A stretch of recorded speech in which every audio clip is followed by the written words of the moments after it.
Hi there, welcome back to England Rugby Analyst. Well, a great win for England. They beat a full-strength Wales team at home, and all the Welsh players played well, apart from Cuthbert, but we'll get to that. And England still managed to win, so a reversal of the World Cup win. You may have noticed that Alex has changed somewhat. Maybe. Better looking, some might say. Some might say, we'll find some of them later. Certainly my wife. Yeah, a bit less hair, but it'll make up for it in personality. This is Tom. He's stepping in for Alex. Alex isn't available this week, but he will be back. Tom, what do you think of the game then? Exciting, very exciting. I'll be honest with you, for 70 minutes of the game, it was nailed on that I thought Wales were going to win the game. And one loose kick towards the end of the game, some people might say, really has ended up costing Wales. And England, against all odds, have come back, as Phil Collins would say. As he would say, absolutely. I mean, that's the thing. Wales actually played well. I kind of I'll do the ratings for England as normal, down the side there. And remember, 5 is the middle, okay? I'll get wound up by all these papers that have 5 as poor and 7's kind of the middle. That makes no sense. We're comparing players against each other, so they'll go down as low as 3 for people like Dylan Hartley, who I just don't think contribute that much. No. And I'll go up to 10, no props. Anyway, point I was making, so you were making, was they lost it right at the end.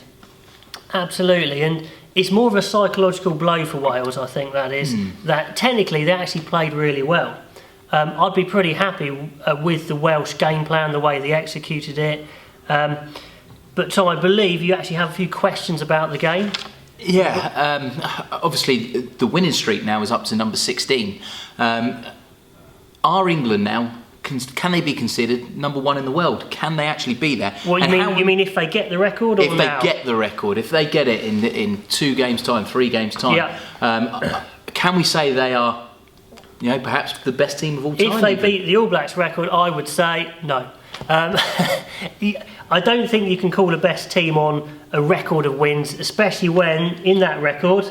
Well, they've not faced New Zealand. They've not faced New Zealand, absolutely. And just by looking at the team playing, they're not playing anywhere near the level of New Zealand. I think if England had all their best players in, and remember, this is an England team very much shorn of some of its best players. The Vunipolas aren't playing. Haskell's still struggling with his toe, I think, a bit more than he lets on. Robshaw's not in there. Watson wasn't there. Jamie George, we think, should be playing instead of Hartley. Absolutely. So, the team we saw against Wales, I'd say nowhere near. By the time they break that record, if they have their best team around and available and playing, then I might consider it, but not at the moment. And stepping on from that, just how important is it for us to get the record? Not massively important, I don't think. It'll be a nice lift. I think these last 2 games have actually been perfect for England because in some ways they've lost, as in they've not played as well as the opposition. So that's what they needed. They just needed a bit of a kick up the bum, really, to get going, to sort some things out. Oh, that's a nasty question. Anything else, Tom? I want to talk about the Eddie Jones factor, and just how important it is. Now, obviously, he took over after, what we would say a horrible World Cup for England. Awful. And he's come in and he's completely changed it around. Now, how important is that Eddie Jones factor? Obviously, Wales have Howley, and was that the difference between the 2 teams? Well, I think what we've got to do is go on what we can see rather than what we're guessing, which is tempting at times. I do it as well. But what we saw yesterday was Howley making a couple more of Howley howlers. I criticised him last year for his game plan being too rushed. He sorted that out, and he sorted the motivation out. He's gone to make some howlers with his substitutions. Taken off Ross Moriarty, who is by far the best player on the park, was simply ridiculous. Okay, sure, he's got Toby Faletau, one of the best players in the world when he's fit, burning a hole in his pocket on the subs bench, so he wants to use him, but why would you take off the best player on the park? Oh, nice. Well, I don't know why. I think if he'd taken off Warburton, who had kind of used up all his energy, moved Moriarty to 6, Faletau to 8, maybe, but I just think you've got to put that down as a mistake, and I think Eddie Jones is making less mistakes. I think it's as simple as that. He's making subs at the right time. Once again, the bench impact was phenomenal, wasn't it? Huge. Absolutely huge. And so far, we've not really seen a pretty England. We've seen a very ugly England through the Six Nations. Now, how just important is it for us to be able to keep winning ugly? Well, is it going to catch up on us in the end? I think it will catch up on us in the end. I think people say, winning's the most important thing. And I guess it is. But if you want to be the best in the world, you've got to start playing well at some point. And I think they know that. I'll rattle through my technical points here, Tom, because there was so much there that England can improve on. Right, I'm just going to go, there's so many here. Joe Launchbury, did he listen to us last week? Probably not. No. But last week we said he went down too early. This week, man of the match, stayed on his feet, went through the tackle. Fantastic. Maybe he is listening to us. Maybe he's one of the 550 that did. But maybe he's subscribed. Yeah, maybe he's anonymous, trying to work out how to improve his game. I doubt it. But at least it's showing that the England coaches are seeing the same things as us. But Nathan Hughes carried really high. He's got to use footwork or a handoff or a change of angle, because he's getting people getting underneath his centre of gravity, tackling him hard, knocking him backwards, not good enough. Jack Clifford, a number 8 playing at 7, did well, but not that great because he's not a 7. Still struggling for a 7. On that point, Zach Mercer, the guy myself and Alex identified last week for England under-20s, had an unbelievable game. Tom, if you want to watch some highlights, go to England under-20s, watch against Wales. Zach Mercer was unbelievable. Certainly looking the real deal, wasn't he? Absolutely. Go and check it out, guys, if you haven't seen that. Can he make the step up physically? We'll see. Jack Clifford, when he played for England under-20s, was a physically dominant number 8. But he hasn't grown, he hasn't physically matured anymore, so now he's kind of a good number 8 but can play flanker at test level. But it is important surely to have that flexibility within your team to be able to play different positions. You're absolutely right, and thank God we do. It's Jose and that, but what we just don't have a specialist 7 or even flankers at the moment. So we've got flexibility, just no flankers. And finally, Ben Youngs just needs shaking. I just wanted to go on the pitch and shake him and go, wake up. He was so lethargic, didn't you think? Yeah, I think that sometimes they believe in their own press at times. And Maybe. You just got to, when you go on and you put the shirt on, you've got to give everything. You've got to leave everything on the pitch. And if you can't do it, then maybe someone needs to come and freshen him up. Well, maybe. It's weird because in the World Cup, he was lethargic. Then last year, he wasn't. He was very proactive. And now he seems to have gone into his shell again. Danny Care's maybe got it's a more confidence energy. thing. He doesn't want to make a mistake. This was Alex's point, maybe. Yeah. Leicester have been playing badly. He's in that team. Maybe his confidence is gone. But you can't be a confidence player. You have to be able to rely on yourself rather than what's going on around you for long-term success. You've got to make things happen. Anyway, Tom, that's my rattle off those points. Anything else you want to add? Well, I suppose we need to talk about the Welsh. Okay. Do we? Yes, we do. Where are they going to go from that? Surely this is going to psychologically have some impact on them. Yeah, I mean, that's a really good point. I think it's a psychological issue. The way they played was great. They're going places, they've got a good team, they've just got to get over that psychological barrier. We'll see.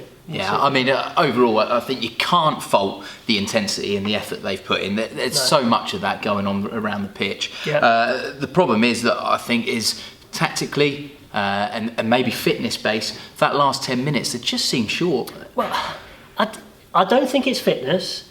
I just think it was the way they used their subs was so poor. Okay, for the try, actually, Cuthbert was massively to blame. People say, it was a great pass from Farrell and Ford, fantastic. Elliott took it in his stride, Elliott Daly took it in his stride, but Jamie Roberts had drifted on to Farrell, so Cuthbert could have gone on to Daly a lot earlier and stopped the try.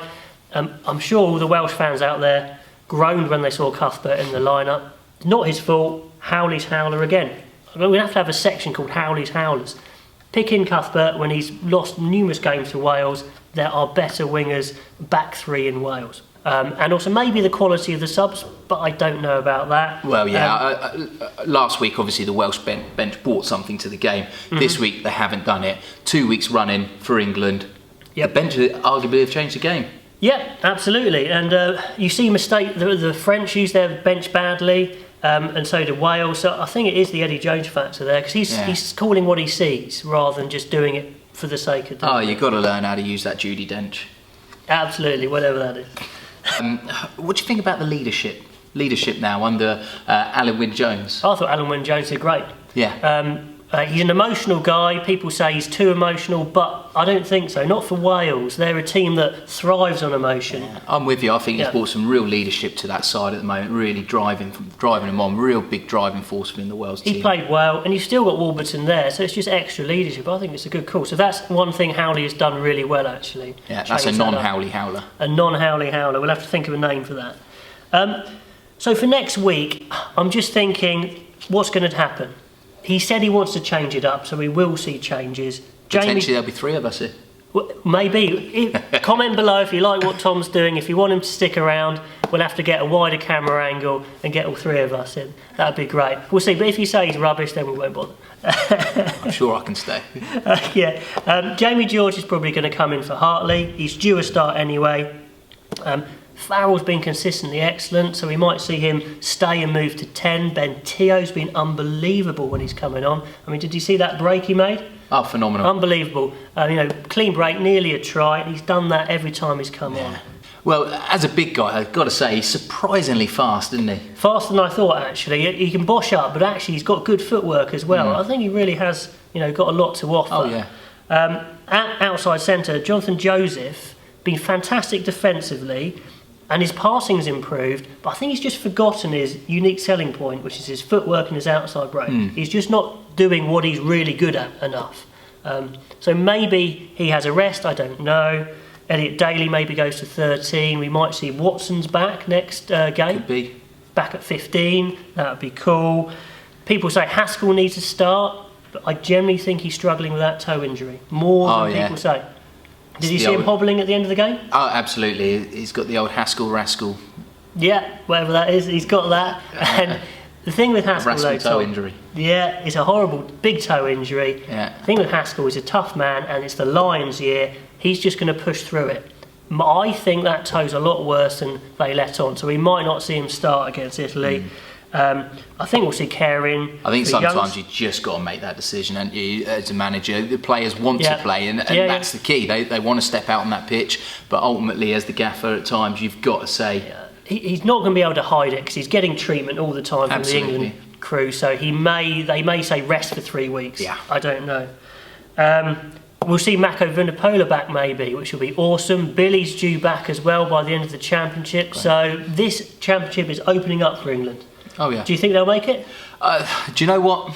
I know, having watched the last few episodes, whether we thought England were capable of winning the Grand Slam, we didn't think anyone was going to do it. No. I think now it's looking like there is a good chance. They've beaten France at home. We've beaten Wales in their own backyard. Scotland looking reasonably strong. A few weaknesses up front. But again, they end up managing. So Italy should win. Scotland, I think England will be too strong. So it will come down to that last match in Ireland. Yeah. And it could well be I think if they go out into Ireland and take the Grand Slam there, then I think what a fantastic job they've done. Yeah, absolutely. Probably even more for those from last year because they've got a weaker team this year.